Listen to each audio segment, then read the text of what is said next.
White is absolutely an identity, as same way that black is an identity. In fact, you literally can't have this both ways. You can either look at it from the perspective that white and black are just descriptions of skin color that are arbitrary and mostly meaningless, or they're both real and valid identity groups. Now, here's the thing. I would actually argue in favor of your skin color is just like, yeah, my skin color looks white, so yeah, that is. Someone else's skin color looks brown or black or something else, and it's a description. It's not really an identity. It doesn't really mean anything. But most people don't really think this way, and neither do you apparently, because you at least recognize black identity. But why does black identity exist? It's because white identity was invented to discriminate against other identities. Now, here's the thing, and this is where I think a lot of the social justice discourse just misses the forest for the trees.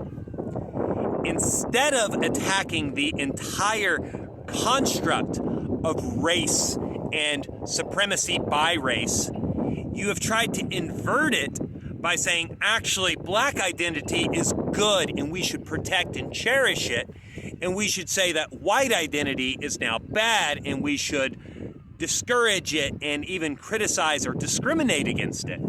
And that's the thing. It's not going to convince anyone that's not already convinced. You're preaching to the already converted.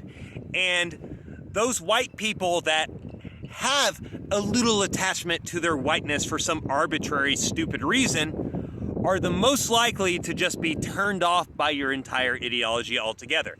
Like, here's the thing. Race is bullshit.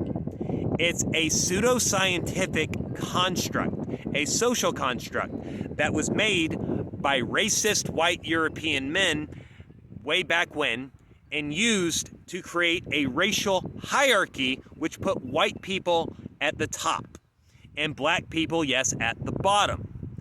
How do we transcend this? Well, the only answer is by rejecting it altogether. Race is a social construct. It's not a real thing. It's just as meaningless as hair color or eye color in the grand scheme of things. And that's the way humanity should look at it. And race has always just been a means to divide people.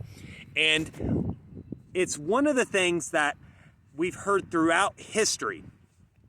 If you can convince the poor white man that the black man is the one that's keeping his wages low, the black man is the one that's preventing him from raising up in society, he'll allow the wealthy man to pick his pocket. Not only that, he'll give the wealthy man his wallet on his own to prevent the black man from having any crumbs off the table at all.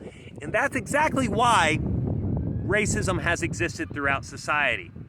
It goes back to Bacon's Rebellion, when poor indentured servant whites and black slaves banded together against the establishment so they could take land.